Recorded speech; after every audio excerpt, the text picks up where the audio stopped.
Welcome to the Decision Lab podcast, the sanctuary for wellness professionals like therapists, coaches, creators, and more who are looking to over-deliver to their clients. We uncover the truth behind cutting-edge wellness products by going straight to the founder. We use our backgrounds in neuroscience, chemical engineering, and marketing to ask the hard questions in order to eliminate bias, misinformation, and fancy marketing language. Allowing you to make better wellness decisions and recommendations for yourself and your clients. So if you're a leader in the health and wellness space, welcome. This podcast was designed for you. Join us every week for interviews that will change how you think about wellness.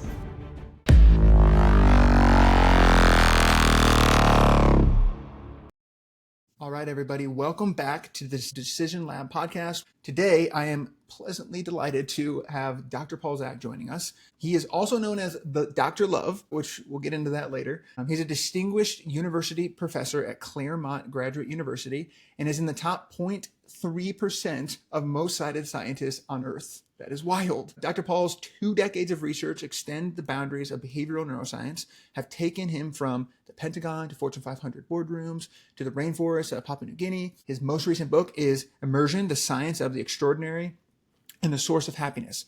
Besides his academic appointment, he is also a 4-time tech entrepreneur. Love to see that here. In 2017, he founded Immersion Neuroscience, a software platform that allows anyone to measure what the brain loves in real time, which is used to improve outcomes in entertainment, education, advertising, emotional health. He's a regular TED speaker and has appeared on Good Morning America, Dr. Phil, Fox and Friends, ABC News, and his work has been reported in the New York Times, the Wall Street Journal, USA Today, Time, The Economist, American. I could go on forever. Forbes, The Fast Company, and many, many others. So pumped to have you on the podcast, Dr. Paul. Thanks for joining us today. Thanks, Cody. That was too long an intro. Let's talk some science and some technology. It was. That was a long one, but it was worth it. The first section that we like to go into is one that we don't actually tell our guests about because it's a surprise. So we actually have a surprise video of a friend of yours talking a little bit about you. So let's play this real quick. Hey, Paul, George here. Here to share the 3 characteristics that come to mind when I think about you. The first one is that you're super high energy. It's something that I really like about you and appreciate because whenever things get tough, you never run out of steam. The second one is that I think you're nerdy, like we all are, but in a non-traditional way. You're obviously smart, but definitely not stuffy like a lot of nerds can be. Third one is that you're bold, and you're bold in that you're confident, you're persistent, and you are adventurous. And when I think about the thing that I'm most appreciative for you to have you in my life is that you really taught me how to treat my career as an adventure. I mean, you have been in so many adventures together, and I'm really grateful for that. So thank you, Paul. Holy crap. I'm going to be like tearing up now, Cody. Hey. Yeah, that's one of my real dear friends, company co-founder. And gosh, I don't know where to go from that. That just sounds so nice. Too many nice things said about me. I'm uncomfortable now. I love it. Bold and adventurous are 2 amazing things. Tell us a little bit more about who this was to you, what they mean to you. I would love to learn some more. Yeah, so George Barraza is a professor at University of Southern California, did his PhD with me at Claremont Graduate University, and then was a faculty member in my lab for many years. And we have literally traveled the world together, giving talks, running neuroscience experiments. We've just, when you see people who are tired, who are hungry, who are, have worked, 30 days in a row, you learn a lot about their character. And he's a person with amazing character, brilliant, but one of the kindest people I've ever met. And what a great collaborator. I love to hear it. Dr. Loris told me a lot about those car rides. I think was on a couple of those with you guys too, going back and forth. So that's cool. I love it. So speaking of behavioral neuroscience, I would love to understand how you got into behavioral neuroscience. You seem to be, everybody I talk to is like, oh, I studied under Dr. Paul Zak. I did this with Dr. Paul Zak. And like, that's awesome. I love it. But what's your founding story in relation to behavioral neuroscience? Well, I've been hiding it all this time, Cody, but I'm actually a Martian and I've been trying to figure out what these humans are doing. And here's the difficulty with that. If you ask people, why'd you do the thing that you did? They're like, seemed like a thing to do. And so in the late 90s, we started measuring brain activity while people made decisions in order to really categorize the variety of human experience, right? If you like vanilla ice cream, I like chocolate. Why is that? Well, it's what it is. But if we can start looking at more interesting decisions, like why someone works out regularly and someone doesn't, or why someone is always there to help their friends, other people are more pulled in, like those are interesting decisions, right? And so I think measuring brain activity while people make decisions and then categorizing the variety of how the brain processes those decisions is interesting. So as an aside, one of my good friends is a guy named Dan Ariely. He's a professor at Duke, wrote a book called Predictably Irrational, very famous guy, very nice guy, by the way, too. And we've had this discussion, this debate about the word irrationality. And my claim is people are not irrational. He would say, some psychologists or economists said, the best thing to do is do this thing. But I think in neuroscience, we're a lot more humble. We say, let's just measure your brain activity and see why people do A instead of B. Even though you think A would be better for most people, this person's doing B. Why is that? And I think it's not irrational. It's just your brain's working differently. So concrete example, if you go to the store when you're hungry, grocery store, and you buy a donut and some sugary drinks, an economist would say, or a psychologist, oh, you're irrational, right? You're not able to modulate their correct calorie flow. But neuroscience would say that's completely rational. Your brain has receptors for low glucose, and what it really wants to do if you're really hungry is get some glucose and fats on board to get you through the next hour or two. So again, I think I've always taken this very humble approach that we should meet human beings where they are and then create knowledge and technology to help people live happier, healthier, and longer lives. Oh, yeah. I love that. I've always been a fan of that perspective. If I had known you in middle school, would I have known you'd got here? You'd be doing what you're doing? If you had known me in middle school? Oh, sorry. Yeah. No. By the time I got to high school, I thought I would just drive a tow truck and thought that'd be the coolest job ever. Pick up cars, yell on the road all the time, probably meet some cute girls. And, it was just a perfect job. So as George said, I have high energy. And so I'm always running 14 things at once. And, sitting in a desk didn't seem very interesting to me. But I dropped out of college, went to a year, worked, and I learned to just train myself to sit still and to quiet my high energy and to focus. And primarily I did that by I did a couple degrees, but doing a degree in mathematics. Math is very introspective. You have to sit there to prove theorems, and you just have to learn how to go A to B to C, where my brain wants to go from A to Z and just jump all the intermediate steps. So anyway, for listeners out there who have high energy like me, do a degree in mathematics, and it'll just calm you down. And and being a little bit older when I restarted college was good too. Yeah, that's awesome. It's in a non-traditional route to someone who's so legendary. I think it's cool for people to kind of understand that it's not always a straight line. Cut the bullshit, Cody. Come on. I'm just, I have worked really hard. I mean, I really love what I do. I work 7 days a week. I just love working on figuring out how to help humans live just a little bit happier. Like, that seems like there's no better use of anyone's time, but certainly my time. Sure. Do you feel like that comes from internal? Like, is that your purpose, or did you learn that from somebody, or where does that drive to help others become happier come from for you? That's a great question. I mean, I think early in my career, I was more interested in understanding why these interesting species called humans are doing what they're doing, because they couldn't tell me. And then as we understood more and more about the importance of social connections, of teamwork, of attachments, then you take this the next logical step, which is, okay, for recent research out of Oxford University, about 50% of our happiness is due to the quality of our social connections. And I study social neuroscience. I study, understanding if people are connecting to others or not, that's great. Knowing the mechanism, how do I turn this mechanism on? How do I help people be better connectors, be better team members, be better spouses and parents? Like, I think taking that one step further is what I like doing that a lot of academics don't, which is how do I create a technology, how to create an intervention, a drug, a device, so that people can, benefit from all the knowledge we've accumulated. Yeah, that's an interesting distinction you made there, with a lot of academics not liking to get out of the ivory tower, if you will, and get into industry. Has that been, but you're a 4-time tech entrepreneur, and it seems like you're doing a lot of stuff. What has that been like? Has that, especially with your colleagues and academic and that kind of stuff, was that challenging? What was it like trying to get stuff out of academia into the real world? It's very challenging, and the pace of work is a lot faster, which I like because I have high energy. And so, I like the speed of working in industry. Initially, I think a lot of academics kind of poo-pooed that. But if you've discovered something important, and I think I've discovered a couple important things about the brain, keeping it in scientific journals or in your laboratory does not really help the world. It's nice other scientists think the stuff you do is cool and affects other people's work, practice in psychiatry and other areas. But to make it really generalizable and valuable to society, you've got to go the next step and create the technology. And so that's the dishonest answer, Cody. The honest answer is neuroscience is expensive, and I'm a cheap bastard. And when my lab started running out of money, and companies started showing up, and they're like, okay, I think we can solve this problem. Let's put energy. If you can give us some money, company, we'll put some energy into trying to solve this problem. And so both those things are the motivation. So I think now at my age, in my 60s, I'm happy to be of service to people. I just love that. But that wasn't true when I was 30 or 40 or 50. Nice. Recent revelation. What happened? What happened between those times and now? I have many people, because I've started a couple companies and I produce, I think, over 100 PhD students. I have sort of second families of people that I really love, like George. After this, I'm going to call him and tell him I love him. So thank you for that prompt. And they've hooked their careers to mine. They followed a dream that I had and helped me realize that dream. So I think, wow, these are wonderful, amazing human beings.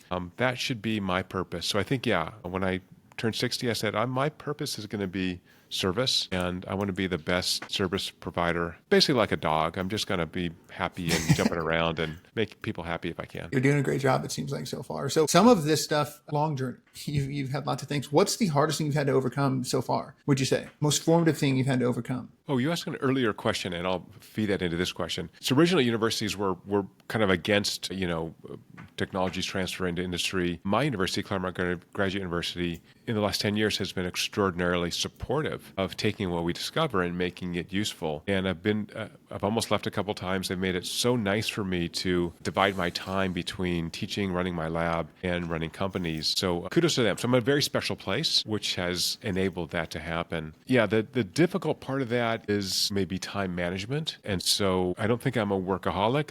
I'm a work-loving person. I really love to solve problems, and that gets to the service component. But if it's a hard technical creative problem, man, I dig that. Like, throw that at me. I really want to work on that thing. And I think the solution to those difficult problems, or the way I've been to balance all this, is I think sort of one of my things I've learned to do is build really effective teams. So, the teams I've had, for whatever reason, I think I'm a pretty good judge of people. And like George was a graduate student, as a faculty member, as a professor, and co-founder of my company. I have 2 other former graduate students who are in my company, right? And these are all extraordinary individuals who know that I just love them as dear, dear, dear friends. And so by finding those people who you go like, you're super smart, you're super motivated, I like spending time with you.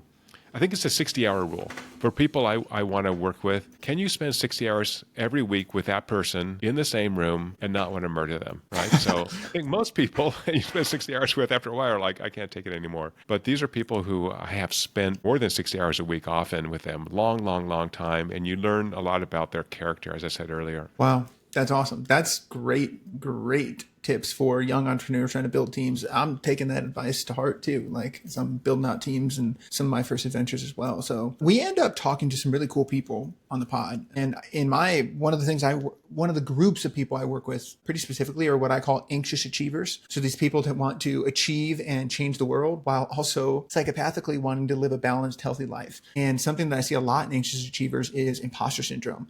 Is that something that you've ever had to deal with, or have you ever seen it in any of the crazy cool people you're working with, or what's your perspective on that? Gosh, everybody has that. I mean, particularly when you're younger. I remember first being hired as a professor, and one of my colleagues asked me about something he read in the New York Times, and I'm like, blah, blah, blah, blah, blah, blah. And I said this out-of-body experience to go, you're so full of crap. Like, come on. But he was like, oh, that's really smart. I think, as we get into our 40s and later, you start to get comfortable in your own body. And one of the points of being an expert is knowing what you don't know. So you mentioned I had been a Dr. Phil. I was on a program on relationships, which, again, I know the neuroscience deeply.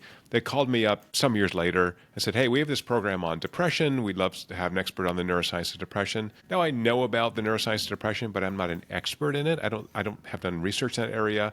I've read the literature. And I thought about it for about 60 seconds. I emailed them back like, you know what? Here's 3 people I can recommend who have spent their entire career studying the brain and depression. They would be fabulous for your show. I can do it. If you can't find anybody, I'll fill in, but I'm not an expert. And so I think knowing how to say no is really important. So I was on the faculty at Claremont Graduate University for about 10 years, overlapping with Peter Drucker, this management guru from the 20th century. And Peter wrote, I think in the late 60s, that every individual and every organization should have a do not do list. Like every year, write down the core stuff you do and throw out the bottom 2/3. So I'm a really big believer in the do not do list. So from an entrepreneurial perspective or a focus perspective, I say no to a lot of things that might be kind of interesting, but are not my core purpose, are not going to either create value for the world or create value for me. And so, like, my wife thinks I'm kind of nuts because in the beginning you say yes to everything, right? Because you just want to have any impact. But I think once you have your purpose, you know where you're going, you've got to be really clear on saying no. Even though I love to be of service to people,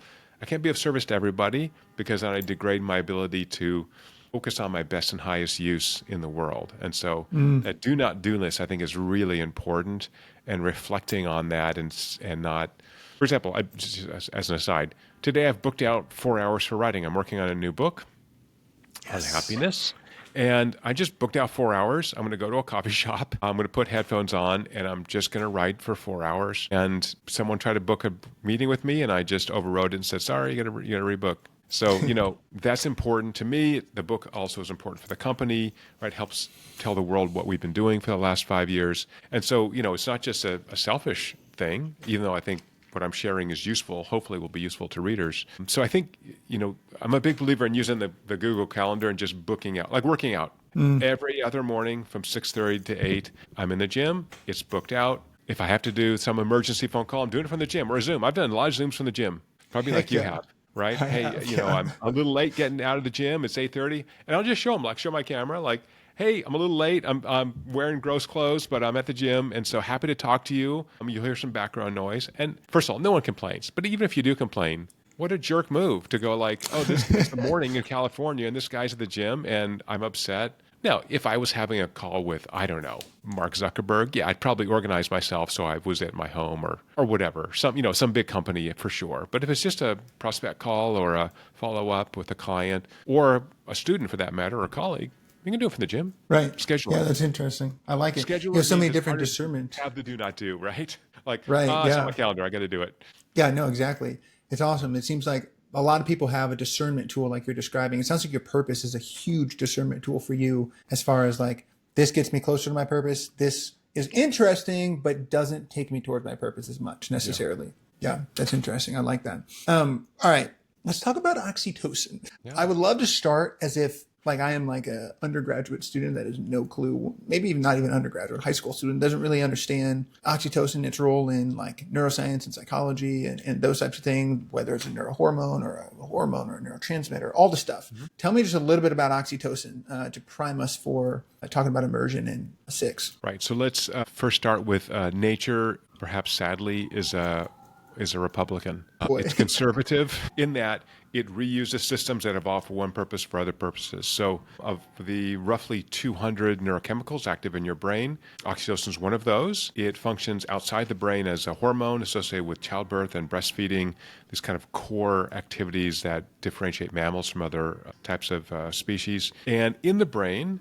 does some interesting functions. So the brain impact of oxytocin was not really known before we started doing research in this area around the year 2000 and developed a protocol, a technical, creative advance on how to measure in the human brain the acute release of oxytocin and then showed how to infuse synthetic oxytocin safely into the human brain. So I spent a lot of years really studying this system. As I said earlier, is part of the core part of human anatomy that allows us to be exquisitely sensitive to social information, allows us to come together as humans, to work together, unrelated humans. Like most animals will not do this. Chimpanzees do not do this. It's rare. They sometimes do it, but it's very rare to have a bunch of, chimpanzees are very hierarchical. It's a male-dominated hierarchy. So have 10 unrelated males who are chimpanzees working to, say, get food together. You'll have related males do that, and sometimes you'll have unrelated males that join the troop, but humans do it all the time. We get on airplanes, we say hi to people, we go to restaurants. We're super social, but we're very sensitive to that social information.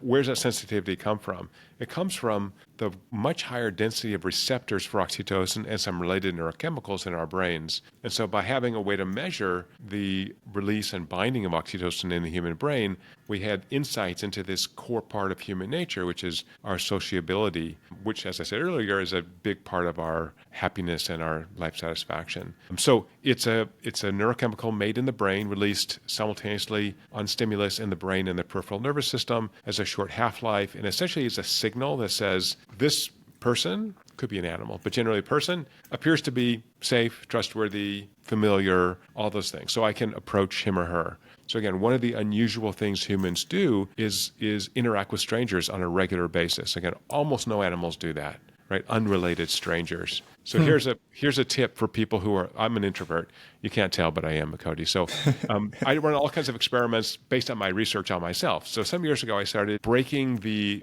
social norm of not talking in elevators. I started saying hi to people in elevators just to see what would happen, because I'm a Martian, right? I'm trying to figure this out. And about half the time, people are kind of freaked out, which somehow makes me happy. And the other half of the time, people have this wonderful 20-second, 30-second conversation with me. I'm in a hotel, or I'm in an airport or something, and we know the other humans are there. You can say hi to them, right? That's what social creatures do. We shouldn't pretend. So anyway, it's just a fascinating little experiment that people can try on themselves and see how well you interact with complete strangers that you're probably never going to see again. Having said that, I met my wife on an airplane at a city that neither of us lived in, Cincinnati, 32 years ago, and we've been married all this time. So, talking to strangers, not so bad. Yeah, that's not too bad at all. That's cool. Tell me a little bit more about the initial research. I've dove very deeply, especially with Dr. Laura, talking about some of the initial research y'all did on oxytocin and what led you specifically to get that interested in oxytocin. And, well, I'll let you talk about the research. Great question. Yeah, so I had done research in the late 90s showing that survey measures of interpersonal trust were among the strongest predictors to identify why some countries are rich and some countries are poor. So rich countries are by and large high trust countries, the Norways, the Swedens, the Denmarks. And I built a mathematical model that identified where trust comes from as a function of shared genetics, shared language, shared religion, shared blah, blah, blah, blah, blah, and income and some other things. And this model is very well cited and used by the World Bank and others. But inevitably, people will ask me, in some sense, the most basic question. So just explain why country levels are different in trust and how that affects people's living standards. Well, for two people in the same country, why would two strangers ever trust each other? Like, okay, well, that's the core question about trust, honestly, right? Like on the one-to-one basis. So anyway, then you think, well, if I'm a trust expert and I can't answer the most basic question, I suck, right? So then you have to go and rethink everything. And basically, there was no research, reasonable neuroscience research in humans, but in animals, there was this emerging literature showing oxytocin was released when you interacted with a familiar member of your species. These are like rodents, in a burrow or something. So I sniff, and I go, oh, that's Cody. He's cool. I can approach him. I thought, well, maybe this applies to humans. So as I said earlier, I developed a protocol to measure this using very rapid blood draws in humans that no one had done before. No one had sort of thought about this problem, and then identified a way to quantify and objectively measure if you trusted another person. In this case, with money. Would you trust a stranger with your money? That's a good question, right? So how would I do that? How do I structure this? So we ran these experiments and we measured lots of factors. Oxytocin was the key one. And then, as I said earlier, we proved that it's oxytocin that's the core signal of the brain by safely shooting synthetic oxytocin into the brain through people's noses. I've done that about 700 times and have killed 0 people, which is amazing. No, it's very, very safe. Killed them with love. Yeah. And so, really developed this portfolio of findings on what activities cause the brain to release oxytocin, how oxytocin helps facilitate social connections, teamwork, and then we're back to happiness. And then ultimately, if I'm connected to individuals like my dear friend and colleague George, think how happy you are. When you have a non-family member, like a friend, call you up, hey, Cody, I love you, man, you're the best. You're like, oh, what a lucky human I am that I have non-family members who really deeply care about me, who will help me anytime I need it. Like all you need is like 3 or 4 of those people in your life, and you're good. Yep. Yeah. It's not as many as you think. So in all of the research that you're doing, I think it's just freaking fascinating. Is there an experimental design or one specific like group or groupings of experiments that the experimental design was cool and you really had a fun time with it, and there was one of the first times where you had a result where you were like, whoa, like we're on to something? Was there any moments like that in all these experiments you've done? Yeah, I think the early oxytocin stuff, we just accumulated more and more data that was, incontrovertible, that this was the core kind of missing component. So for people listening who have jobs, like most people, putting unrelated humans together in an office or remotely to work on a joint project, that's what human brains evolved to do. Like it's not like this old kind of Marxist view exploiting people. No, we love to work on joint projects. We get value from that neurologically. So that's interesting. I think one of the most interesting things we've done recently is to trace out how the brain gets value from experiences. right? So again, what I value, what the brain values, is what we're going to do more of. It's the way brains are set up. And it's associated with both oxytocin and dopamine, which interact with each other in the brain in very interesting ways and induce electrical activity up to 1,000 times a second, which are measurable with big machines. Then tracing out these effects through the peripheral nervous system, and then getting very high frequency data, apply machine learning to this, and then really developing, for all this technology, a simple set of rules on what people need to be emotionally healthy. I call this emotional fitness, because you can build up your mental health just like you can build up your physical health. So yeah, that was 20 years, Cody, I've done 10,000 blood draws. Can you imagine? That is wild. Yeah. So we really spent just hours and hours and hours in a lab over many, many years, really understanding what promotes or inhibits our ability to connect to others, to get value from these joint activities that we're doing, and the things that inhibit that. And we can talk about all of that, but I think boiling this down to something that's simple and actionable just took really understanding human social neuroscience from a pretty fundamental level. It's some sense for academics, it's easy to do the very technical work, machine learning, all that. What's hard is to say, how do I make this useful, right? And there's, as you sort of suggested, there's no benefit in universities or in conferences to being useful. The benefit is to do the next interesting technical advance, and those are super important. That's how medicine advances. That's how lots of society advances. But we also advance by taking this difficult thing and making it simple. I think of, not to compare myself to Elon Musk, but the sort of Elon notion of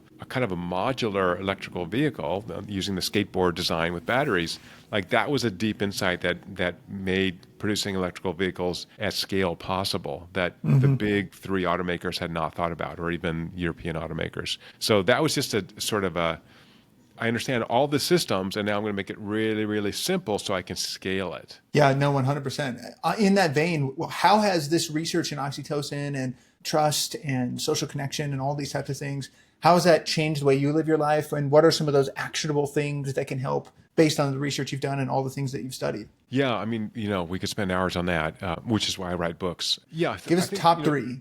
Yeah, the focus on service, I think, is very important. That understanding that much of our happiness is due to the quality of our social relationships, and so really investing in those. So number one would be investing in relationships. So almost all my friends have advanced degrees, physicians and professors and scientists, and for whatever reason, I tend to be the one that calls them up. Say, hey, let's have happy hour.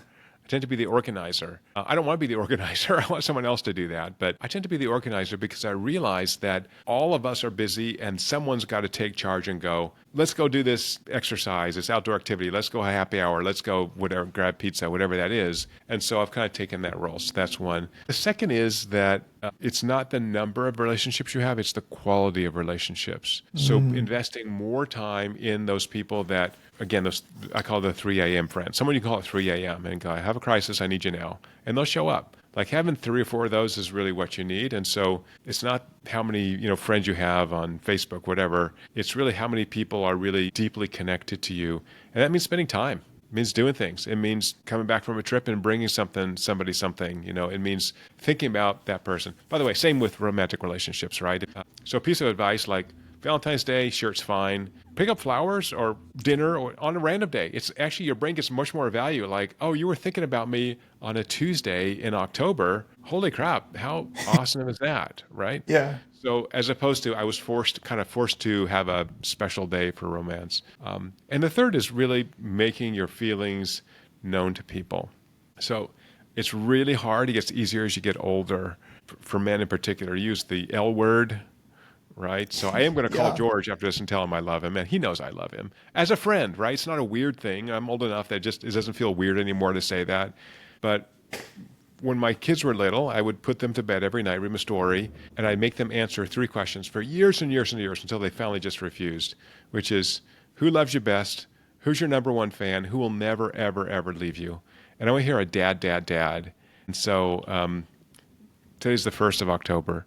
Yesterday, my daughter, who's at college, texted me and said, hey, I need money for rent and blah, blah, blah, and for my credit card. And I wrote back, maybe. Just because, they play with them. And anyway, so I transferred money to her account. And she goes, thanks, Dad, love you. And And I wrote back, I will do anything for you. That's all you need to know, honestly. Think how powerful that statement is. I will do anything for you. That's what you need. But that takes, I have 21 years with that kid investing a lot of time and energy and experiences and all that. Yeah. So I think another quick takeaway is that even as adults and older adults, you can still form very powerful relationships pretty quickly. We're doing it all the time, but you have to invest in that. Hey, let's get together again, right? So I just moved, and I have a friend I had not seen in 25 years, and we kind of rekindled our friendship. We're having lunch tomorrow. We're having fun hanging out. His kids are out of the house like my kids. Great guy. Really like him. Now we live near each other. We hadn't lived near each other for a long time. You can reform those friendships or form new ones. It's, again, our brain is set up for that, so it doesn't seem hard. Wow. That's amazing. I love that. So social connection, quality over quantity, and saying it. I love you and I'll do anything for you. Yeah. Not rocket science. I always say that. It's not rocket science, it's brain science. So that's awesome. I love those tips. So speaking of like social connection and quality over quantity, saying these things, something that's been super useful to me personally is being one of the beta testers for 6, which helps me understand key moments. All 3 of those things. Yeah. Literally all 3. So it's just wild. Right. Before we get to that, I want to transition. How do you go from blood draws in a lab to a piece of technology like immersion and then later 6? And I would love to hear the immersion path. Right. So let's just, for viewers, so 6 is an app that we released actually today that's free and quantifies the value your brain gets from experiences continuously all during the day, neurologically. So you don't have to ask any questions, you don't have to write a journal, and it links to your calendar and just tells you what are the most valuable experiences you're having. And to build up your emotional fitness, you need 6 or more of these per day. So it gives you a real simple goal like steps. I need 6 high-value experiences. Those high-value experiences are almost always involving other people. Could involve dogs. Could be watching a movie by yourself. That's okay. But almost always, if you add a social component, you're going to have more neurologic value. So how do we do this? So we essentially looked at what motivates people to take an action that helps somebody else, investing in a relationship. So in lots of different experiments, all published. You guys can just go to Google Scholar and type my name in. All kinds of things will come up if you want to see the original research. But essentially, we showed that you need these 2 core components to invest in relationships. The first is you've got to be attentive. I've got to be present, right? And that's driven by the brain's binding of this other neurochemical called dopamine in the prefrontal cortex. So for listeners who have or know someone with, for example, ADD or ADHD, those medications that are given for it, Ritalin, Adderall, increase dopamine binding to prefrontal cortex. They help you pay attention. So if I'm distracted, Cody, and I'm doing something else, I'm not talking to you, it's not going to be a great experience because I'm just not attending to you. So step 1, be attentive. One thing I like to recommend if I'm giving, a keynote is what I call listening with your eyes. I can't have a great interaction with you if I don't look at you. Yeah. And also, shut the hell up once in a while. I should shut up and let you talk more. I'm talking way too much, but I guess that's the structure of this podcast. Anyway. That's the point. You're okay. You got to pass for this one. let you listen. And the second part is the release of oxytocin, which generates what I call emotional resonance. How much emotional value am I getting from this? And so we traced out this network in the brain that I've called immersion. It's a 1-second frequency data stream, but I have to give it a name that involves several different neurochemical pathways. And we trace this out to the brain's cranial nerves. It's like the brain's output file. There's a nice network effect. And then the magic is that some of these cranial nerves pass through the heart. So we can use a standard heart rate wearable. You've got a Whoop. I've got an Apple Watch. You got a bunch of them. And because you're a beta tester. And and can actually infer in real time what the brain's doing because the brain's connected to a body and that body has a nervous system that's in a constant communication with the brain. And so, that took, better part of 15 years, but all published science. We haven't published how we convolve these signals to capture how much value you're getting. So let's just flip that conversation. We know in psychiatry and in medicine that social withdrawal is a very strong predictor of poor mental health and physical health. Not only for things like depression and anxiety do people pull back because they just don't have the bandwidth to interact with others, but things like heart failure and Parkinson's disease, autoimmune diseases are preceded by this slow social withdrawal. So now that we've got a technology that lets us see where my daily number of valuable social interactions are, and if I get below a threshold, and that threshold is 3, getting less than 3 of these a day consistently, I start to get depressive symptoms we've shown in published research. And so in the app, we've activated the second thing I talked about, which is you can just share your data with friends. Like, hey, Cody's kind of in the red zone the last 4 days. I can send him an emoji using the app, or man, I could call him up, or I could go visit him, or invite him for happy hour, right? And so again, you may not be watching your data, who knows? But this allows us to make those investments in our relationships for people who really need it the most. Right. And now we're back to service, right? If I knew that my young adult children or my elderly father was suffering, would I not do something to try to alleviate that suffering? For sure. And now I have the tool to do that. I love that. It's actionable insights, not just insights in general. So I think that's really cool. Something else that I found, like my jaw hit the floor when I started to learn that like you can make, I don't know if you would call it a prediction, but that's what it feels like to me, 2 days ahead of time based on like this measurement of immersion and safety. I would love to understand how that works. Like how can you make a prediction, or I don't know what it would be called, but how do you do that? Yeah. So when we looked at these very high frequency data collected over long periods of time, 1 second frequency data collected over months, the brain has this very strong tendency to return to baseline. This is why we have habits. Habits are really efficient for a brain that's energy hungry. So if I do the same thing over and over, I don't have to think so much. I just execute that program. It's really efficient. And that's why habits are hard to change for listeners. You can change them, but it requires a lot of effort and metabolic resources. So because of this, these high frequency data are what's mathematically called a random walk. They're inherently unpredictable. So how could we predict anything from them? What we showed is that there are these little mini trends within them. And those mini trends come out with some advanced analytics, things like machine learning, that we're able to predict at least 2 days in advance based on today's data and your history of today's data up to today, whether in 2 days you're going to be happy or sad, have high energy or low energy. And so because of the nonlinearities in the brain, the analytics pick up these very subtle changes that have little trends in them. So yeah, it was kind of surprising. And that's one of the real surprises of these data, and this is where, all the mathematics come in and all the crazy stuff I had to study for years and years. And so, as you know, for the 6 app, we trained a large language model specifically on that immersion data to then give people advice and go, hey, in the next hour, you got to talk to Cody. Those meetings are awful. You might want to meditate before. He's always, no, or those meetings are fabulous. Like, skip the coffee. Like, it's going to be wonderful. It's going to be amazing. So in any case, they'll start giving you advice. Or, the do not do list I talked about earlier. Like, you can sort of start to figure this out. And so what we found is that for users, having a piece of technology that guides you is so much better than your loved one, your spouse, your mother telling you, like, like, this is based on your data. It's objective. You can't fake it. It's coming from the old parts of the brain that you can't consciously control. And you don't have to act on it, but at least you're getting private updates on how you can be happier by making decisions on how you allocate your time. Yeah, that's interesting. I love that. Do you have in mind, when you brought this out to the world, what's your dream outcome for a 6 user? Like, what is it you're hoping that they get from using this? Well, I have 2 dream outcomes. My really modest goal is that in the next 3 years, 1 billion people around the world use this app. It's free. We're going to keep it free forever. Yes. I want 1 billion people to have the benefit of improved mental health, improved happiness, every place that anyone's got a smartphone, which is almost everywhere now. Right? So that's goal number 1. Goal number 2 is there's very good evidence in the published scientific literature that people who are happier have better health, they live longer, and they live healthier. So if we want to talk about life extension and longevity, we've got to have tools to manage that big chunk, 50% or more, that's related to our mental health. So just to summarize, I'm saying so many things I feel like I'm not doing, so I'm going to summarize. In the scientific literature, there are basically 5 pillars for happiness, which correlates with longevity and health. Diet, exercise, sleep, quality of your social relationships, and finding and acting on your sense of purpose. The first 3, diet, exercise, sleep, lots of apps, we all know that, nothing new.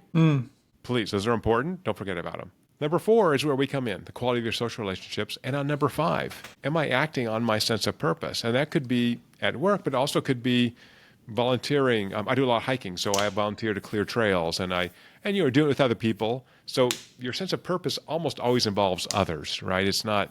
Sometimes it's solitary, but usually it involves other people. So you're going to get some key moments from that as well.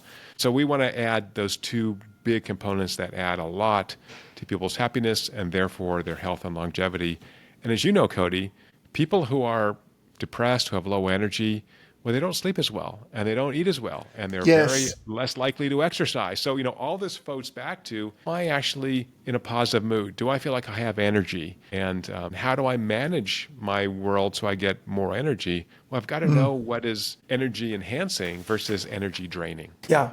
Yeah, it's wild. And you don't know as well as you think you do. And I can personally attest to that because yesterday I got a key moment while I was preparing for a speech that I had later that day. And I was doing all the prep work and research and making sure the slides were all good. And I got a key moment during that, but not necessarily during the presentation itself, but during the prep. And if I was thinking about it, I would have been like, yeah, of course I get a key moment when I'm literally doing the speech, but it was in the prep.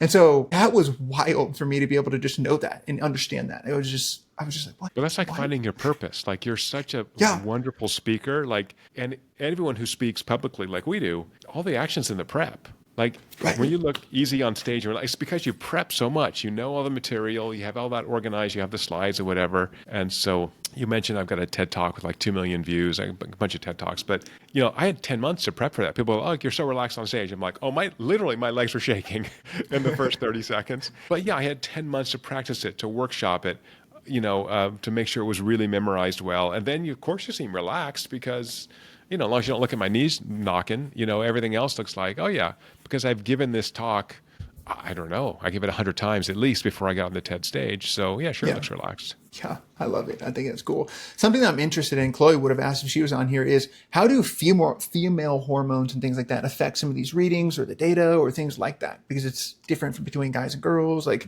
any thoughts on that? Yeah, very good question. It's complicated. So for listeners, hormones are generally made in the peripheral nervous system. So think of estrogen, progesterone, these sort of classic female hormones. But both those hormones leak into the brain. Leak in is actually that word. They're in circulation. You have this thing called the blood-brain barrier that keeps a lot of chemicals out of the brain. But a lot of these hormones, which are very large molecules, will sneak into the brain on purpose. The brain has receptors for them, so they're activating different areas. And so estrogen, for example, which varies twice a month, peaks twice a month over a woman's menstrual cycle, actually increases the brain's activity of oxytocin, increases the binding of oxytocin in the brain, and progesterone inhibits it. And progesterone peaks once during women's cycle. So there's lots of information. Forget all that. What it means is that women are going to be inconsistent. Guess what? Men are going to be inconsistent too in terms of their social behaviors. For unconscious, they don't even know unconsciously, right? And so what happens in men? Well, testosterone inhibits the binding of oxytocin, actually the release of oxytocin from the brain. And so men have between 5 and 10 times higher testosterone than women. So young men are going to be less empathic, less social, right? Cody and I can attest to that, right? And we've done many experiments in my lab where we administer synthetic testosterone to look at these effects, both on brain activity and on behavior, and it's all published and well known. But guess what? Testosterone also varies over days and months. So, Cody, if you win a chess match, your testosterone goes up. If your team, when you're watching TV, loses a basketball game or football game, your testosterone falls. And so it means men are going to be inconsistent because testosterone helps prepare us for things like competition and high energy expenditure. By the way, testosterone has effects like these in women. They're just reduced because their testosterone levels are smaller relative to men. So men is more exaggerated. Okay, what's the takeaway? For people around you, people you lead, direct reports, your friends, your family, you have to learn how to be tolerant and accepting of their weirdness. Because guess what? You're weird too. No one's going to be consistent. If you're consistent, you're on the average, you're not adapting to your environment. So all these factors are adaptive, right? The changes in estrogen and progesterone are adapting so that women can have babies when they want to. For men, the testosterone levels are adaptive to whatever environment you're in. So all this tends to become less severe as we get older. So it means people with gray hair like me are going to be generally calmer, generally better social creatures. And if I have young people at work, 21, 22, 23, they're going to be much more variable physiologically and not know it. It's all unconscious. Wow. So you've got to learn how to accept people as they are. Now, if I'm directing you and at work and you are missing the milestones, we need to have a conversation. I should try to coach you into getting better for sure. But knowing that you're going to be, super on some days and then kind of, peeled back some days. Now, again, if you're not able to hit your goals, then, maybe this is not the right place for you to work or whatever, or you need more training or whatever that is. So I'm not saying people are not accountable. They certainly are. But, if I've been married going on 30 years, I tell my wife, not in the first 20 years of our marriage, but now I tell her, you're a crazy person, right? She goes, yeah, what's wrong with you? You married me. How crazy are you? So, because we just like to tease each other. It's funny. If you can't take a joke, gosh, your life's going to be pretty darn tough. So, Yeah. My wife does some stuff that drives me nuts even now. Whatever. She has a lot of stuff I love, and she's got amazing, great qualities. I do a ton of stuff that drives her nuts, and she's like, you're a weirdo. I'm like, yeah, whatever, I am. I love that. That's beautiful. Great marriage advice. The other thing that I'm curious about is what makes Tuesday or measuring immersion better than HRV or EEG or near infrared or eye tracking or facial mapping or anything like that? Why is it better, or what are your thoughts on that? Great question. So there has been this fetishizing in the digital health space of avoiding stress. Stress is fabulous for you. I'm a high energy person. I'm expending energy right now. So let's not call it stress. Let's call it physiologic arousal. I'm spending energy. I'm turned on. This is fun to talk to you, right? And we've talked many times. I like you, Cody. This is fun. And Yes. so, if I'm not expending energy, I'm not living, right? I'm curled up on the couch in a ball. That's not living. That's not thriving. And so challenge stress, having opportunities to really expend that energy is the most effective indicator that you're actually thriving as a human being. I got stuff I'm turned on by. I'm doing it, man. Get out of my way. This is going to be awesome. This is going to be fun. If you don't have those opportunities, which the app 6 measures, then you're really not thriving. So you should, again, try to find some of those opportunities. So HRV, heart rate variability, heart rate, those are all measures of stress. So as you know, in the 6 app, we do have a measure called safety, which essentially is a stress measure. If you're super stressed, your life's not going to be good. But for most of us, that challenge stress resolves in a day or a week or whatever. If your stressors last for a month or longer, you need to address that issue. But for most of it, it resolves. I got a deadline, I'm stressed out, I'm not sleeping so much, or I'm traveling, or whatever that is. But that's great. The stress of travel is so good for you. There's so much growth that happens emotionally when you're in a new place. I just came back from South Korea. Amazing trip. Oh my gosh, had such a good time, met so many people, gave some talks. It's just amazing. First time I've been in Korea. Amazing. Love it. Can't wait to go back. Did I lose sleep? For sure. Did I drink too much some nights? Yeah, I did. Was the food weird? Yeah, it was weird, And so all that is a growth experience, right? So I think if we look at these challenges as potentials for real emotional growth, then we're building up our emotional fitness, and that should be reflected in the 6 app. Got it. And so it's doing more than just taking HRV and these stress measurements. It's no more than HRV just at all. that.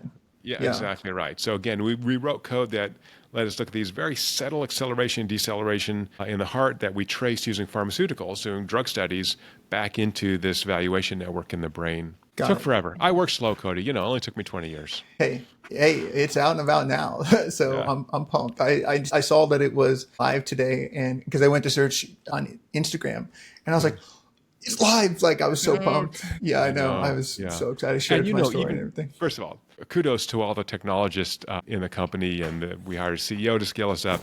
Building technology is really hard, people. Really, really, really hard. And I did the science, but these guys had to figure out how to make it sing, right? So, knowing something and making it work are different things. Sure. So I love it. Let's as we're bringing this in for a landing, there's a couple questions we'd like to ask people. And the first one, I think this will be good for you, is what's a question that you wish people asked you more? That's a good question. I spend so much time in public. I get almost every question. Yeah, the questions I love are questions that are skeptical.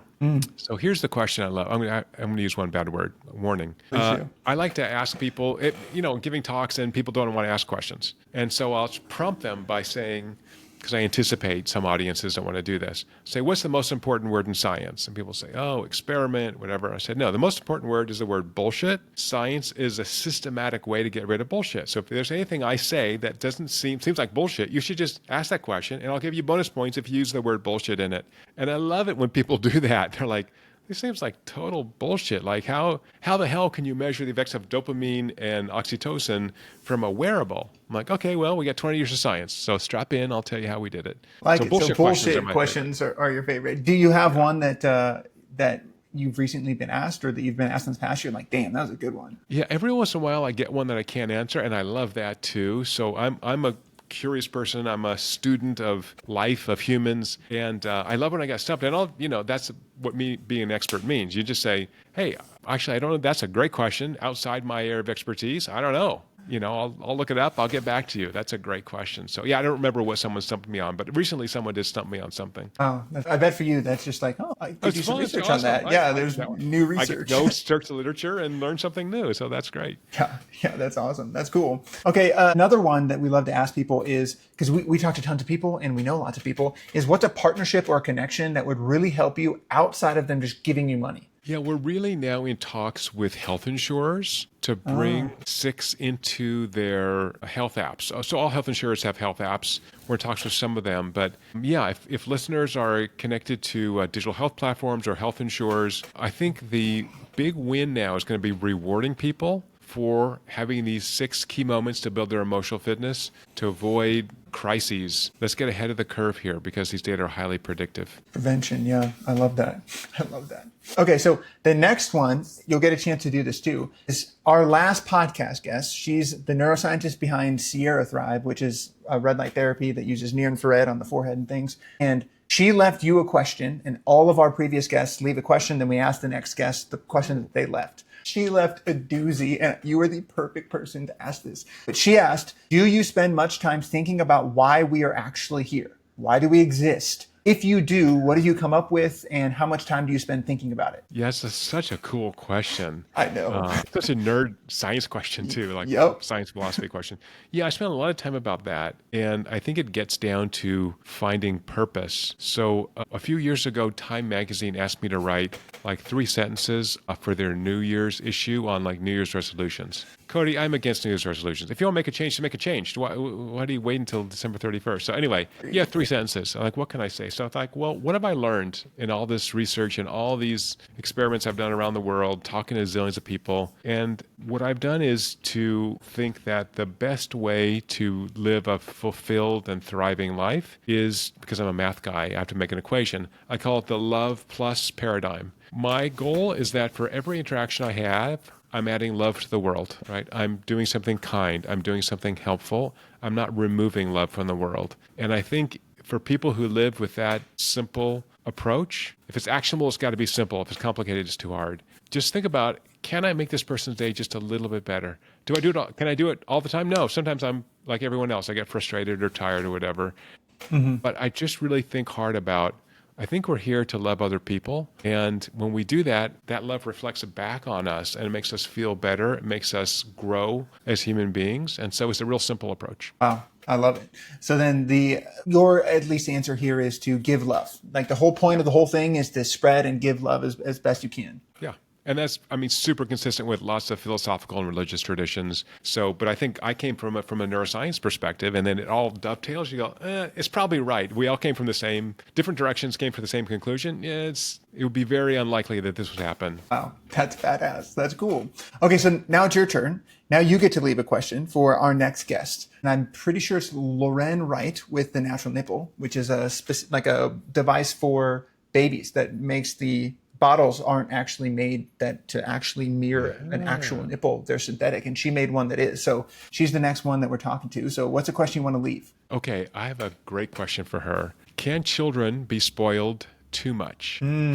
All right, I typed it down. We got it. Can children be spoiled too much? I like that. That's a good one. I will tune in to your next episode so I can hear the answer. Heck yeah. I appreciate you hopping on. Is there anything that you want to leave the audience with? Is there any place you'd want to send them? Obviously, we'll put links to Six and your website and socials and stuff in the description, but anything else you want to leave us with, or any place you'd like to direct people's attention? I think share the love. We made a decision that this app will be free forever. Like I said, I want 1 billion people to use it. So if you like it, share it with your friends, people you love, and you can, see if they're doing well. Like that's the core thing. If you have a relationship with someone, we are not always the best at revealing our unconscious emotional states with people around us. And so if you feel comfortable with close friends and family to share that with them, share it. make the world a little better place, making yourself a little bit happier at the same time. So it's a win-win. Love it. Spread the love, baby. Cool. Well, I appreciate you hopping on. Thank you so much for taking some time. And I know you didn't have to, but you did anyway, so I really appreciate that. You're the man, Cody. Thank you. Yeah, thank you. If you guys haven't liked or subscribed yet on YouTube, please do. Otherwise, I'll see you next time. Peace.